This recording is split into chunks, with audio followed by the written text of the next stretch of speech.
Commander Dai of the Galactic Hegemony Expansion Fleet leaned forward in his command chair, studying the holographic display with narrowing eyes. His fleet of 50 warships had entered this unremarkable system expecting easy conquest, not this. Single vessel detected at coordinates 27 to 8403, reported Officer June, her voice tight with confusion. Unknown configuration. Size indicates a small patrol craft, but energy readings are unusual. Day flicked his primary appendages dismissively. This system was classified as containing a primitive species. Their first FTL experiments were detected only decades ago. The vessel is hailing us, Jum announced. The view screen activated, revealing a human female in a crisp blue uniform. Her posture conveyed neither fear nor submission. This is Captain Hannah of the United Nations Spaceship Vigilant. You have entered sovereign human territory. State your intentions or withdraw immediately. Day allowed himself a small gesture of amusement. This is Commander Dai of the Hegemony. Your species will surrender and integrate, or face extinction. You have one standard rotation to comply. Captain Hannah's expression remained unchanged. I suggest you reconsider, she replied evenly. This is your only warning. Day signaled to his weapons officer. Fire a demonstration shot. Disable their engines. The beam lanced out, and somehow missed as the human vessel performed a maneuver that defied hegemony understanding of physics. Dad blinked all 4 of his eyes in rapid succession. He had never seen a ship move like that. The human vessel had seemingly twisted in space, rotating along an axis that should have torn its hull apart. How did they avoid our targeting systems? He demanded, rising from his command chair. Report. The weapons officer, Quan, tapped frantically at his console. Unknown, Commander. Our targeting was perfect. They moved faster than our weapons could track. Impossible, Dai hissed. No primitive species could develop such technology. Scan that vessel again. Officer June's fingers danced across her console. Commander, I'm detecting unusual energy spikes throughout their hull. It appears they're using some form of gravity manipulation technology. Gravity manipulation? Day's voice dropped to a whisper. The hegemony had theorized such technology, but never successfully implemented it. That would explain the maneuverability. The communications officer interrupted. Commander, the human vessel is hailing us again. Day straightened his posture, smoothing down his ceremonial battle cloak. On screen, Captain Hannah appeared again, her face calm but stern. Your weapons fire constitutes an act of war against humanity. This is a final warning to withdraw your fleet immediately. Day felt a ripple of unease travel down his spine, but pride kept his voice steady. The hegemony does not retreat. Perhaps you misunderstand your situation. You face 50 of our most advanced warships. One small patrol vessel cannot hope to prevail. Then you've made your choice. The human captain nodded to someone off-screen before the transmission cut. They've terminated communications, reported the communications officer. Day returned to his command chair. All ships, combat formation Delta. Target their weapons and propulsion systems. Fire on my mark. The hegemony fleet moved with practiced precision, spreading out to surround the solitary human vessel. On the tactical display, the UNSS Vigilant remained motionless, as if accepting its fate. Sir, Officer June said hesitantly, they're not attempting to escape or call for reinforcements. This doesn't match expected behavior patterns for an outmatched vessel. Dak considered this. It was indeed strange. Perhaps the humans were more alien in their thinking than intelligence had suggested. Or perhaps, could they be luring us into a trap? He wondered aloud. Scans detect no other vessels in the system, Quan reported. If reinforcements were coming, they would need to arrive via standard FTL corridors, which we are monitoring. Day nodded. Proceed with the attack. Fire. 49 ships fired simultaneously, a barrage of energy weapons and missiles converging on the tiny human vessel. It should have been obliterated instantly. Instead, the impossible happened. The Vigilant moved. not just evasively, but with a fluidity that made it appear to be swimming through space. Energy beams that should have struck true passed through empty vacuum. Missiles that adjusted course found themselves intercepted by precise point defense fire. And then the human ship began to respond. Small projectiles, almost invisible to hegemony sensors, launched from the Vigilant. They moved at velocities that the tactical computers initially registered as calculation errors. "Impact imminent," Quan shouted. The nearest hegemony cruiser shuddered as one of the human projectiles struck its hull. Instead of a conventional explosion, the point of impact seemed to collapse inward, as if space itself was being crushed. "What was that?" Dad demanded, watching in horror as the cruiser's midsection imploded. "Some form of gravitational weapon," Jun reported, her voice shaking. It created a localized gravity well that pulled the cruiser's hull in on itself. 2 more hegemony vessels suffered similar fates in quick succession. "All ships, evasive maneuvers," Dai ordered. "Adjust targeting parameters. Deploy countermeasures." The elegant formation dissolved into chaos as the hegemony fleet scattered, trying to avoid the human vessel's weapons. The Vigilant pursued with relentless precision, seemingly anticipating their movements before they occurred. "Commander, we've lost contact with 6 ships already," the communications officer reported. "Fleet cohesion is breaking down." Day stared at the tactical display in disbelief. This was impossible. Inconceivable. 1 small patrol vessel was decimating his fleet, and they had barely managed to land a single hit in return. "Send the technical data to the rest of the fleet," he ordered. "Focus all analysis on finding a weakness in their defensive systems." As his crew scrambled to obey, Dai noticed something disturbing on the tactical feeds. The human vessel wasn't just evading, it was selecting targets with surgical precision. It disabled weapon systems first, then engines, leaving the hegemony ships adrift, but with life support intact. "They're not trying to destroy us," he realized aloud. "They're disabling us." "Sir," Officer Jun said, her voice barely audible, "I've completed the deep scan of their vessel. It's not even their most advanced ship. The energy signature suggests this is merely a scout vessel." Day felt a cold dread settle in his gut. If this was merely a scout, "Send a priority communication to the Hegemony Council," he ordered. "We've made a grave miscalculation. Request immediate." His words were cut short as the deck lurched beneath him. Warning alarms blared throughout the command center. "Direct hit to our primary propulsion system," Quan reported. "We're dead in space." The communications officer turned from his station, fear evident in his posture. "Commander, the human vessel is hailing us again." Day straightened his uniform, trying to maintain the dignity expected of a hegemony commander. On screen, Captain Hana's face appeared, her expression unchanged from earlier. "Commander Day, your fleet has been neutralized. We have disabled 23 of your vessels and can continue until all 50 are inoperable. Do you wish to reconsider your position on surrender?" Day looked around his command center, at the fear and confusion on his officers' faces. He had entered this system expecting an easy conquest, a simple addition to the hegemony's ever-expanding borders. Instead, he had encountered something the hegemony had never faced in its 1,000-year expansion, a species that was not just capable of defending itself, but of inflicting a humiliating defeat. "What are your terms?" he asked, his voice hollow with the acknowledgement of defeat. "Immediate withdrawal from human space," Captain Hana replied. "And a message to your leaders. Humanity values peace, but we are prepared for war. The choice of our future relationship is yours." As Da looked at the tactical display showing his once proud fleet now scattered and broken, he understood with perfect clarity what humans meant by the word regret. The Vigilant's response was immediate and devastating.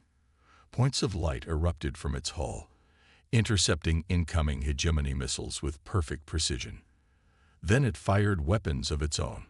3 cruisers critically damaged, shouted Officer Jun, panic evident in her voice.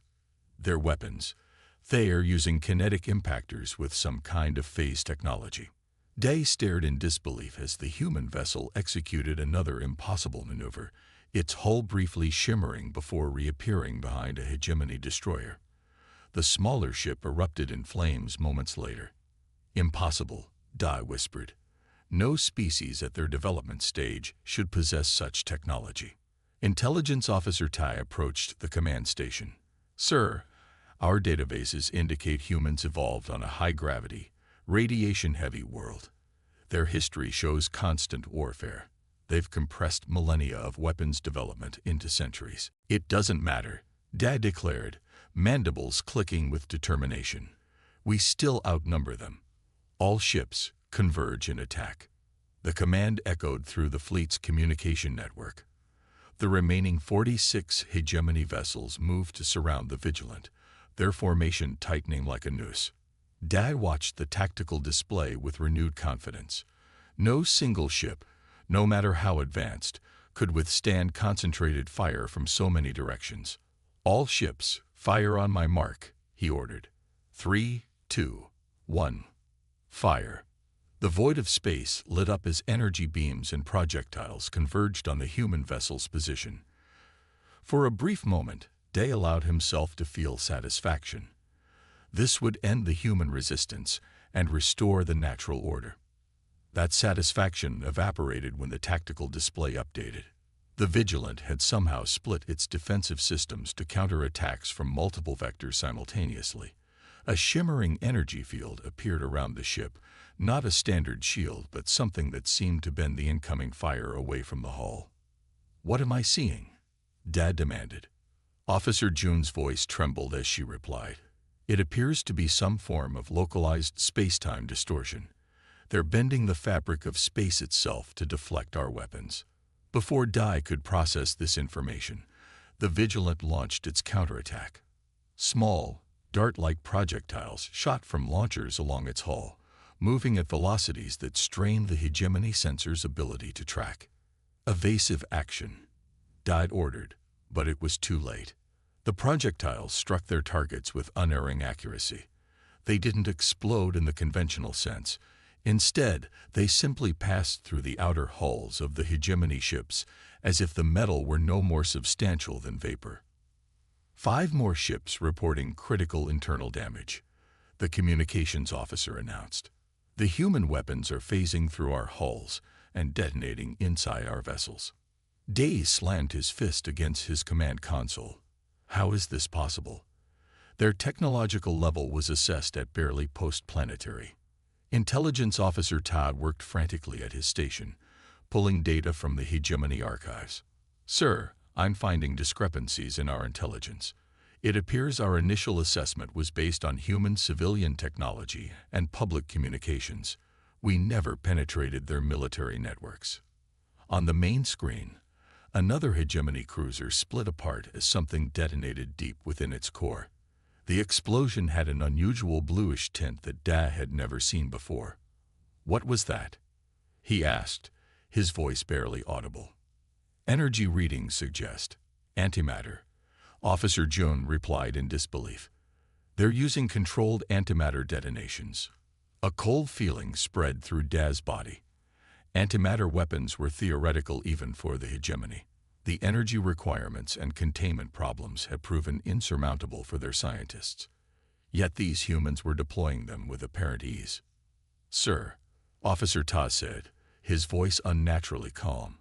I've compiled a preliminary analysis of human military technology based on what we're observing. Would you like to hear it? Day nodded numbly as he watched another of his ships disintegrate on the tactical display. The humans appear to have developed along a different technological path than most species we've encountered. Their high-gravity homeworld forced unique adaptations in their spacecraft design. Additionally, their history is marked by constant internal warfare, driving weapons development at an accelerated pace. Ta brought up a series of images on a secondary display, historical records from the human world showing their progression from primitive projectile weapons to energy-based systems in a fraction of the time it had taken other species. Most concerning is this, Ta continued, highlighting sensor readings from the Vigilant. Their ship appears to be using an AI combat system far more advanced than our tactical computers. It's predicting our maneuvers before we execute them. Day watched as the Vigilant performed another impossible evasion, twisting in space to avoid concentrated fire from 3 hegemony vessels simultaneously. The human ship then fired a single projectile that somehow split into multiple targets mid-flight, striking all 3 attackers in sequence. "Commander, we've lost 11 ships now," the communications officer reported. 7 more are severely damaged and combat ineffective. Day's mandibles clicked rapidly, a sign of stress his species couldn't easily hide. Nearly half his fleet was already neutralized, and they had barely scratched the human vessel. But surrender was unthinkable. The hegemony had never retreated in its 1,000-year history of expansion. "New strategy," Day announced. "All functional ships move to pattern Omega-6. Focus fire on a single point of their hull in sequence. No technology can defend against enough concentrated energy." The remaining hegemony vessels repositioned themselves, creating a sphere around the Vigilant with precise gaps that would allow them to fire without risking hitting each other. It was a textbook maneuver, one that had broken the defenses of countless civilizations before. But as Dad watched the Vigilant on the tactical display, he noticed something disturbing. The human ship wasn't attempting to escape the formation. Instead, it was holding position at the exact center of the sphere, as if inviting the attack. "Sir," Officer June said hesitantly, "I'm detecting an unusual energy buildup within the human vessel. It's unlike anything in our databases." "Ignore it," Dad ordered. "All ships, prepare to fire on my mark. Target their propulsion systems. 3, 2, 1, fire." Energy beams from 30 hegemony warships converged on the Vigilant's engines. For a brief moment, Day thought they had succeeded. The human ship seemed to flicker and distort under the barrage. Then reality itself seemed to bend around the Vigilant. A ripple of distortion expanded outward from the human ship, growing rapidly until it encompassed the entire hegemony formation. Every ship caught in the wave suddenly lost power, their lights flickering and engines dying. "What happened?" Dad demanded as his own flagship's emergency systems activated. "Some kind of electromagnetic pulse," Officer Tay replied, working by the dim red emergency lighting. "But far more powerful than anything we've encountered. It penetrated our shields as if they weren't there." On the tactical display, now operating on backup power, Dai watched in horror as the Vigilant methodically approached each disabled hegemony ship. The human vessel wasn't destroying them. It was systematically targeting weapons systems and engines with surgical precision, leaving the ships intact but helpless. "They could destroy us all," Day realized aloud, "but they're choosing not to." "Sir," the communications officer called out, "we're receiving a transmission from the human vessel. They're broadcasting on all frequencies, to all ships simultaneously." Day straightened in his command chair, trying to maintain dignity even in defeat. "Put it through." Captain Hana's face appeared on the screen, her expression still calm and controlled. "Commander Day, this demonstration is complete. Your fleet has been neutralized without significant loss of life. I suggest you reconsider your position on the immediate surrender of human territory." Day looked around at his command center, at the faces of his crew illuminated only by emergency lighting, at the tactical display showing his proud fleet now disabled and drifting in space. The truth was unavoidable. "What are your terms?" he asked, the words bitter in his mouth. "The same as before," Captain Hana replied. "Immediate withdrawal from human space and recognition of our sovereignty. We have no interest in conquest, Commander. We simply wish to be left in peace." As Da contemplated the human captain's words, Officer Tai approached his command chair and spoke quietly. "Sir, I've completed my analysis. If this is merely a patrol vessel as they claim, we must consider what their actual warships might be capable of." The thought sent a shiver through Da's body. This single vessel had disabled half his fleet without sustaining significant damage. if the humans deployed their true military might. Prepare to accept their terms, Dai said, his voice hollow with defeat. The Hegemony Council will need to reassess our entire understanding of this species. As he looked at the image of the human captain on his screen, Dai wondered how many other primitive species the Hegemony had underestimated in their 1,000-year expansion, and for the first time in his career, he questioned whether the Hegemony's path of conquest was sustainable in a galaxy with species like humanity. The Vigilance seemed to vanish between attack runs, its stealth technology confounding Hegemony sensors. Each time it reappeared, another Hegemony vessel suffered critical damage. EMP weapons detected. Officer Jun reported as ship after ship lost shields and communications. Sir, we've intercepted their transmissions. The Vigilant is just a patrol ship, not even a dedicated warship. Dai's exoskeleton paled. That's not possible. The human captain's face appeared again on the view screen. Commander Dai, I'm offering you one final opportunity to withdraw. Your fleet has suffered enough casualties. Pride overrode Dai's growing sense of dread. The Hegemony does not retreat. Then you leave us no choice, Captain Hannah replied, her voice tinged with what might have been regret. Multiple new energy signatures bloomed on the tactical display. Dai stared at the sensor readings in disbelief. The signatures were appearing at the system's edge, far from any recognized jump points. How had they arrived without using the established FTL corridors? It was as if they had simply materialized from nowhere. 7 new contacts, Officer Jun reported, her voice shaking.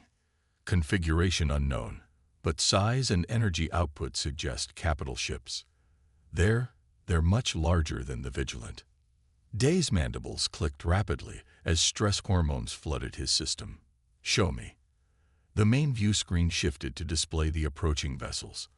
Unlike the sleek, almost delicate appearance of the Vigilant, these ships were massive and imposing. Their hulls were angular and dark, absorbing rather than reflecting light. Red running lights pulsed along their sides like a heartbeat of some great predator. They're hailing us, the communications officer announced. Dai straightened his posture and adjusted his ceremonial cloak. Even in defeat, a Hegemony commander must maintain dignity. On screen, the face that appeared was not Captain Hannah's. This human male wore a dark uniform with gold insignia at the collar. His face was lined with age, his eyes hard and evaluating. Commander Dai of the Hegemony expansion fleet, the human said, not phrasing it as a question. This is Admiral Jin of the United Nations, Space Navy 7th Fleet. Your forces have engaged in unprovoked hostilities against a human vessel in sovereign space. This constitutes an act of war. Dai fought to keep his voice steady. Admiral, there has been a misunderstanding. We were merely conducting standard expansion protocol. By firing upon our patrol vessel after being warned to withdraw, the Admiral cut him off. Our sensors recorded the entire exchange. There is no misunderstanding. On the tactical display, the 7 human warships had formed a precise formation, surrounding what remained of the Hegemony fleet. Their positioning was flawless, cutting off any possible escape vector. Sir, Officer Ta whispered from beside Dai's command chair, preliminary analysis suggests these vessels outclass our own by at least 2 technological generations. Their weapon systems are concerning. Dai ignored him, focusing on the human admiral. What are your intentions? That depends on your next actions. Admiral Jin replied. Captain Hannah offered you withdrawal. That offer stands, but only for the next 5 minutes. After that, we will consider your continued presence an ongoing act of aggression and respond accordingly. Pride and training warred within Dai's mind. The Hegemony did not retreat. It did not surrender. In 1,000 years of expansion, it had never backed down from a confrontation. But neither had it faced anything like this. How do we know you will allow us to leave peacefully? Dai asked, playing for time as he assessed his options. The Admiral's expression didn't change. Because unlike you, Commander, we prefer diplomacy to conquest. Had you responded to Captain Hana's initial warning with respect rather than threats, this entire confrontation could have been avoided. On a secondary screen, Dai could see the Vigilant taking up position alongside the newly arrived warships. Despite all it had done to his fleet, the patrol ship looked tiny next to the capital vessels. "Sir," Officer June reported urgently, "I'm detecting energy buildups in the human vessels. They're charging weapons systems." Dai's mind raced. Half his fleet was already disabled.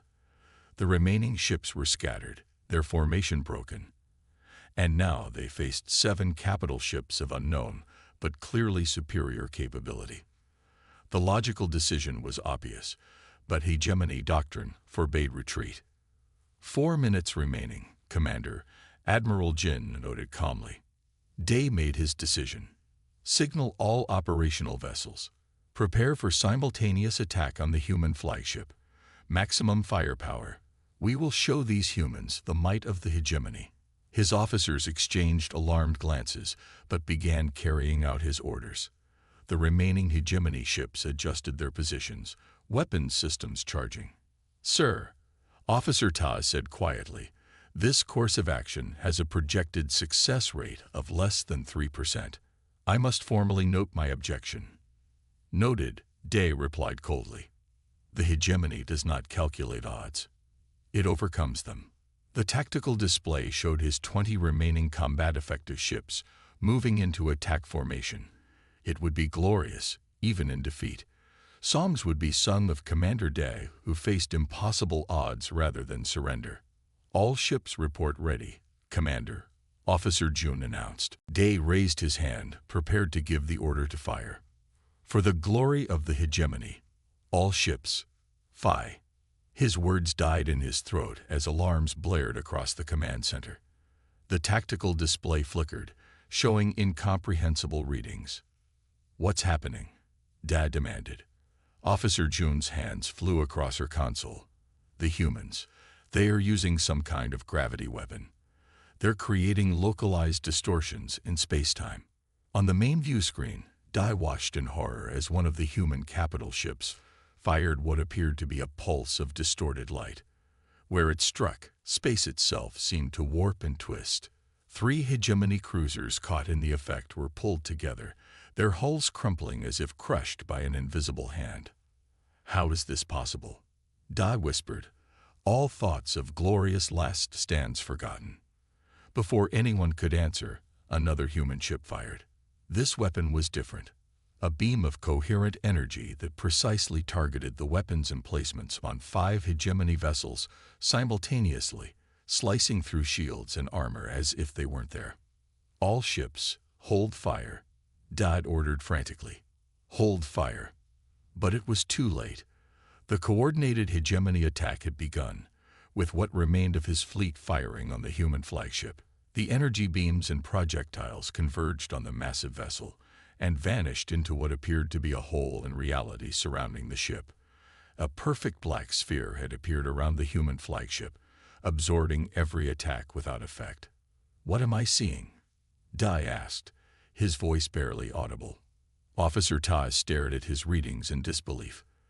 They appear to have created a contained singularity as a defensive measure, a controlled black hole. The black sphere disappeared as suddenly as it had formed. The human flagship was completely undamaged. Admiral Jin's face reappeared on the view screen. "A poor decision, Commander, but not unexpected. We understand the hegemony's reluctance to break with tradition. Perhaps this demonstration will help your leaders reconsider their expansion policies." The tactical display flashed warnings as all 7 human capital ships fired simultaneously. Not at the hegemony vessels, but at precise points in space between them. Reality tore open. Swirling vortices appeared, pulling the hegemony ships into their grasp. Dai watched in horror as vessel after vessel was drawn into the miniature wormholes, disappearing from both sensors and visual observation. "They're gone," Officer June reported, her voice hollow with shock. 15 ships, just gone. "Not destroyed," Tai corrected, studying his readings. "Transported. The humans have created targeted wormholes. I'm detecting our ships, approximately 2 light-years from our current position. Day could hardly process what he was hearing. Transportation technology, controlled wormholes. These were theoretical concepts the hegemony had deemed impossible. Only his flagship and 4 other vessels remained in their original positions, untouched by the human weapons. Your fleet has been neutralized, Commander, Admiral Jin stated. Those ships we relocated will require several days to return, assuming their FTL systems remain functional. You are now outnumbered and outgunned. Will you reconsider your position on withdrawal? Day looked around his command center. His officers stared back, their postures communicating what they couldn't say aloud. The battle was lost. Continuing would mean destruction, not glory. For the first time in his career, Commander Dai of the Galactic Hegemony prepared to retreat. We will withdraw, he said, the words bitter in his mouth. Under protest, the Hegemony Council will hear of this unprovoked aggression. Admiral Jin's expression remained neutral. They will also hear of your unprovoked attack on our patrol vessel after clear warnings. I suggest your report be accurate, Commander. We have shared all sensor data of this encounter with our allies throughout this sector. As the transmission ended, Dai slumped in his command chair. In a single day, he had lost not just a battle but something far more valuable, the myth of hegemony invincibility. Set course for hegemony space, he ordered quietly. We have much to report to the Council. And as his damaged flagship limped away from the human system, Dai wondered if this day marked not just a personal defeat, but the beginning of the end for the hegemony's 1,000-year expansion. 7 human vessels emerged from FTL, their hulls sleek and purposeful. The largest displayed markings identifying it as the UNSS Indomitable. This is Admiral Sun of the United Nations Space Navy, announced the stern-faced human male. Your fleet is now surrounded. The human vessels deployed in a precise formation that trapped the remaining hegemony ships in a tactical vice. What followed wasn't battle. It was demonstration. The humans revealed weapons that manipulated gravity itself, tearing hegemony ships apart without firing a single projectile. We've intercepted their fleet communications, Officer Tay reported, mandibles trembling. Sir, the humans developed these weapons after a previous hostile first contact. They've been expecting something like us. Day watched as his proud fleet was systematically dismantled. We didn't understand what we were facing. The largest human vessel, the UNSS Indomitable, moved to the center of the formation. It dwarfed the Vigilant, stretching nearly 2 kilometers from bow to stern. Its dark hull absorbed the light of the system's star, making it appear like a moving shadow against the stars. All remaining hegemony vessels, power down your weapon systems immediately, Admiral Sun commanded, his voice carrying the weight of absolute authority. Any ship that fails to comply will be neutralized. Day stared at the tactical display. His once proud fleet of 50 warships had been reduced to just 5 operational vessels. The rest were either destroyed, disabled, or had been transported away by the humans' impossible technology. Should we comply, Commander? Officer June asked, fear evident in her voice. Before Dai could answer, the humans demonstrated their resolve. The Indomitable released what appeared to be a small probe. It moved slowly toward one of the damaged hegemony cruisers that had not yet powered down its weapons. What are they doing? Dai wondered aloud. The probe stopped 100 meters from the hegemony vessel. For a moment, nothing happened. Then a sphere of distorted space expanded outward from the probe. Where it touched the cruiser, metal simply ceased to exist. The sphere passed through the ship, leaving perfect spherical voids in its wake. Within seconds, the cruiser broke apart, its structural integrity compromised. They erased the matter. Officer Ta whispered in horror. They didn't destroy it. They removed it from existence. Power down all weapons. Dot ordered, his voice cracking with urgency. Now, his officers rushed to comply. Throughout his flagship, weapon systems went offline one by one. The remaining hegemony vessels followed suit. Admiral Sun's face reappeared on the view screen. A wise decision, Commander. Now, I believe we have matters to discuss. The human admiral's image was replaced by a view of what appeared to be a conference room aboard the Indomitable. You will transport to my vessel in 30 minutes for preliminary negotiations. You may bring 2 officers. No weapons. The transmission cut off before Dai could respond. Sir, Officer Ta said quietly, I've completed my analysis of the human vessels. Would you like to hear it before we meet with them? Day nodded numbly. The technology they're displaying is beyond anything in hegemony records.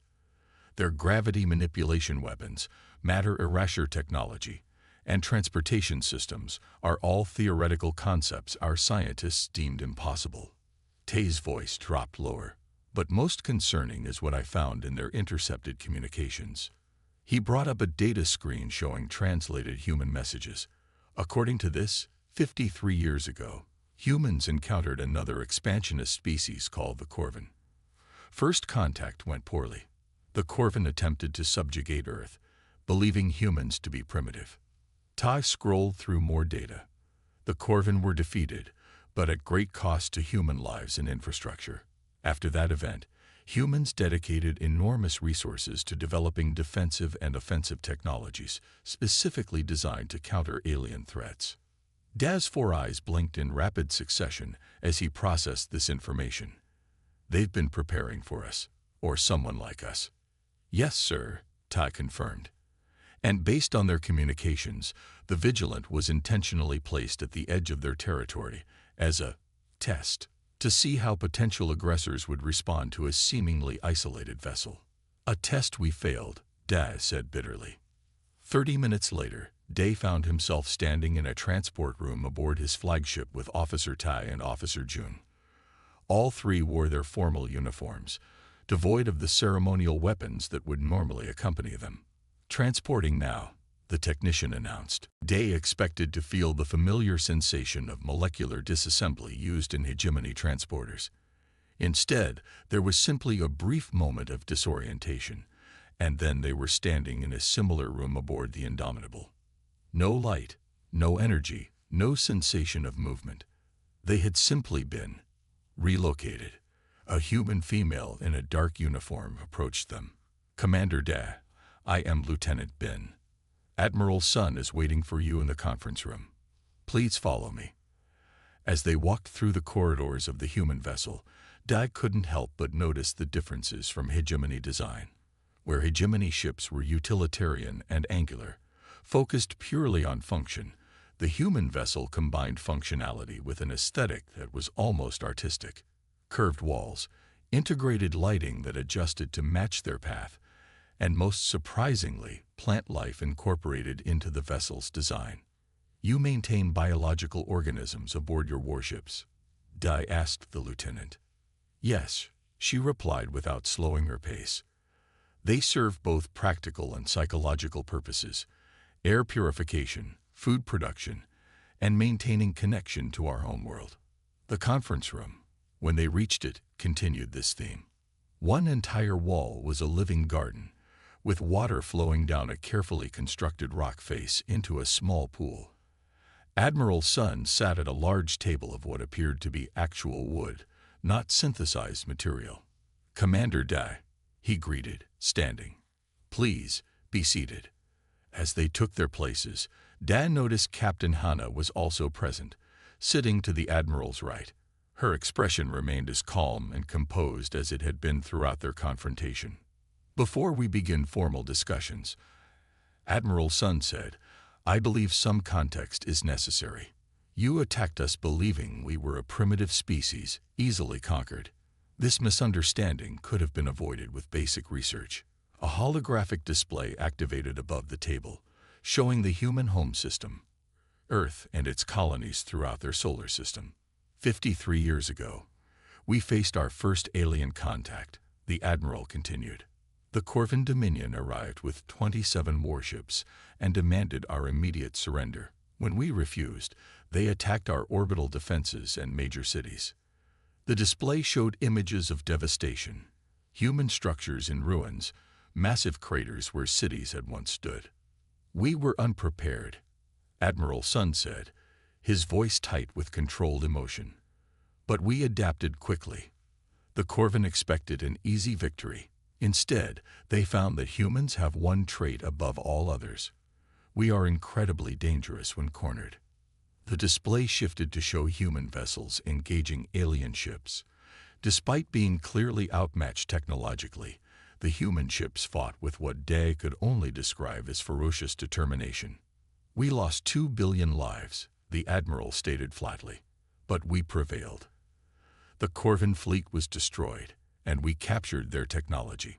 From that day forward, humanity united with a single purpose. Never again would we be vulnerable. Day felt a chill run through his body as he began to truly understand what they had stumbled into. The past 5 decades have seen us advance our technology at a pace that would normally take centuries. Admiral Sun continued. "We reversed engineered Corvin systems, then improved upon them. We developed our own unique technologies based on theoretical concepts the Corvin had never explored." The display showed a timeline of human technological development, a near-vertical line of advancement that defied normal evolutionary patterns. And all of this, the Admiral concluded, was focused on a single goal: defending ourselves against the next expansionist empire that decided humans would make good subjects. He fixed Da with a penetrating stare. "That empire, Commander, turned out to be yours." Day struggled to find his voice. "The hegemony had no knowledge of your previous contact or your true technological level," our intelligence suggested. "Your intelligence was exactly what we wanted potential aggressors to see," Captain Hana interrupted. "We've been selectively leaking information for decades, presenting ourselves as a recently space-faring species with minimal defensive capabilities." "A trap," Daz said quietly. "A test," Admiral Sun corrected. "Those who approached with peaceful intentions found us to be generous allies and trading partners. Those who came with conquest in mind." He gestured toward the window, where the remains of the hegemony fleet drifted in space. Day looked at his officers. Tay's expression was one of professional fascination despite their situation. June looked terrified. "What happens now?" Day asked. Admiral Sun leaned forward. "That depends on the hegemony. We have no interest in war, Commander. We simply wish to exist without threat of conquest. But make no mistake, if your leaders decide to pursue hostilities against humanity, what happened today was merely a preview of our capabilities." For the first time since the encounter began, Dai fully understood the scale of the hegemony's miscalculation. They hadn't just underestimated a primitive species. They had threatened a civilization that had spent half a century preparing specifically for this moment. "I will convey your position to the Hegemony Council," Daz said formally, "and I will recommend in the strongest possible terms that we seek peaceful relations with humanity." As he spoke these words no hegemony commander had ever spoken before, Day realized that his civilization stood at a crossroads. Continue their path of conquest and face a war they could not win, or adapt to a galaxy where not every species would bow before the hegemony. Either way, the galaxy would never be the same again. "The terms are non-negotiable," Admiral Sun stated firmly. "Recognition of human space, a non-aggression pact, and limited technology exchange." Commander Da, now representing the remnants of his once proud fleet, could only nod in agreement. The Hegemony Council would be furious, but he had no choice. 28 of his 50 ships were destroyed or disabled. The rest were combat ineffective. "The hegemony has never encountered a species like yours," Dai admitted. "We misjudged you." Captain Hana, standing beside Admiral Sun, nodded. "A common mistake. But perhaps something valuable can come from this unfortunate first meeting." In the months that followed, diplomatic channels opened between humans and the hegemony. The Council, for the first time in millennia, was forced to revise its expansion doctrine.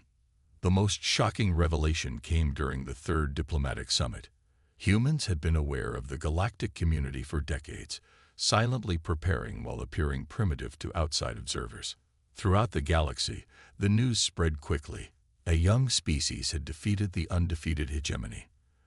The balance of power would never be the same again. Commander Dai stood before the 9 members of the Hegemony High Council, feeling smaller than he ever had in his life. The circular chamber was designed to intimidate, with the council members seated on elevated platforms looking down at those who came to address them. Today, that ancient architectural trick was working perfectly. "You signed this?" Councillor Min asked, her voice dripping with disgust as she held up the treaty. "Without consulting the council, without seeking approval." Day fought to keep his posture straight. "I had no choice, Councillor. Our fleet was defeated. Continuing to fight would have meant total destruction." "Better destruction than dishonor," shouted Councillor Wu, the oldest and most traditional member. "The hegemony does not retreat. The hegemony does not surrender. These have been our principles for 1,000 years." Day took a deep breath. "With respect, Councillor, principles cannot stand against gravity weapons and matter-erasure technology. The humans possess capabilities we previously considered theoretical." He activated a holographic display, showing recordings from the battle. The council members watched in silence as the human vessels demonstrated their technological superiority, dismantling the hegemony fleet with surgical precision. "This is one engagement," Councillor Jin said dismissively when the recording ended. "One fleet. We have thousands more ships. We can overwhelm these humans with numbers." Intelligence Officer Tai, who had been permitted to accompany Da, stepped forward. "That strategy would fail, Councillor. Analysis of human communications indicates they have established defensive positions throughout their territory, with weapons far more powerful than those they demonstrated against our fleet." Ta displayed another hologram, this one showing intercepted human military communications. "They possess automated defense platforms capable of destroying hundreds of ships simultaneously, and their homeworld is protected by technology that could, in their words, turn an entire fleet into its component atoms." Silence fell over the council chamber as the implications sank in. "How?" Councillor Min finally asked. "How did a species achieve this level of technology so quickly?" "Our intelligence indicated they developed FTL travel less than a century ago. Such advancement is unprecedented." Day exchanged glances with Ta. "They had help, Councillor. 53 years ago, they were attacked by the Corvan Dominion." Several council members hissed in recognition of the name. "We believe the Corvan were wiped out in an internal civil war," Councillor Jin said. "No," Day replied. "They were destroyed by humans after attempting to conquer Earth. The humans captured Corvan technology, reverse-engineered it, and then improved upon it. They've spent the last 5 decades preparing for another invasion, which we unfortunately provided." The council chamber erupted in heated discussion. Day stood silently, waiting for the noise to subside. When it finally did, Councillor Min addressed him again. "These terms," she said, holding up the treaty. "Assessment." Day straightened. "They are surprisingly lenient, given the humans' position of strength. They demand recognition of their sovereign territory, a non-aggression pact, and limited technology exchange." "Technology exchange?" Councillor Wu scoffed. "What could these upstarts possibly offer the hegemony?" "Their gravity manipulation technology alone would revolutionize our shipbuilding and planetary development capabilities," Tai interjected. "And their medical science is decades ahead of ours. They have offered cures for 3 diseases that still plague hegemony worlds." Another round of murmurs filled the chamber. "Most importantly," Da continued when quiet returned, "they are not demanding reparations for our unprovoked attack, nor are they asking for territory or resources. They simply want to be left in peace, or they are buying time to prepare for their own expansion," Councillor Jin suggested darkly. Day shook his head. "I spent months negotiating with them. I do not believe conquest is their goal. They are different from us, different from any species the hegemony has encountered." 6 months later, Day found himself back in space, aboard a diplomatic vessel approaching Earth. As the official hegemony ambassador to humanity, he was leading the first formal delegation to the human homeworld. Captain Hannah, now promoted to Commodore, had been assigned as his liaison. Her ship, a new vessel called the Concordat, escorted the hegemony delegation through human space. "We're approaching Earth defense perimeter," Commodore Hannah announced over the communication channel. "You'll be scanned and then cleared for approach to Orbital Station Unity." Day stood on the bridge of his vessel, watching as they passed massive human defense platforms. Each one bristled with weapons that made his exoskeleton tighten involuntarily. "Your defenses are impressive," he commented to Hannah. Her image on the view screen showed a small smile. "These are just the visible ones, Ambassador." The implication wasn't lost on Da. The humans were making sure the hegemony understood their defensive capabilities. As they approached the massive orbital station, Da was struck by its design. Unlike the purely functional hegemony stations, Unity was beautiful. Its curved, spiraling structure incorporated gardens and water features visible even from a distance. Yet Da knew from intelligence reports that the station also housed powerful weapon systems and could transform into a battle station within minutes. Beauty and deadliness combined, it seemed to epitomize humanity. The diplomatic reception was held in a vast chamber with one transparent wall, offering a stunning view of Earth below. Representatives from every human nation were present, along with those from the Mars and Europa colonies. Ambassador Da greeted Admiral Sun, now serving as Earth's defense minister. "Welcome to Unity Station." Day performed the formal hegemony greeting. "The Council sends its regards and hopes for productive discussions." Sun nodded. "We're particularly interested in discussing the technology exchange provisions. Our scientists have prepared several proposals they believe would benefit both our peoples." As the formal reception continued, Day found himself approached by an elderly human male using a mobility assistance device. "Ambassador," the human said, "I am Dr. Han, lead cynobiologist on the First Corvin contact team." Day felt a chill run through him. This human had been present at the event that had shaped humanity's approach to galactic relations. "You've done something remarkable, Ambassador," Dr. Han continued. "You've helped prevent another war. The hegemony's decision to recognize human sovereignty rather than pursue further conflict shows wisdom I didn't expect, based on our intelligence." "The Council deliberated for many days," Dai admitted. "Not all were convinced. But the evidence of your technological superiority was persuasive." Dr. Han smiled. "Technology isn't everything, Ambassador. The Corvin had superior technology too, initially. Do you know why we ultimately prevailed against them?" Day tilted his head, curious. "Adaptability," the old human said simply. "Humans don't think like most species. When faced with overwhelming force, we don't surrender. We innovate. We find weaknesses. We change our tactics." The Corvin couldn't understand this. They kept fighting according to established doctrine, even when it was failing.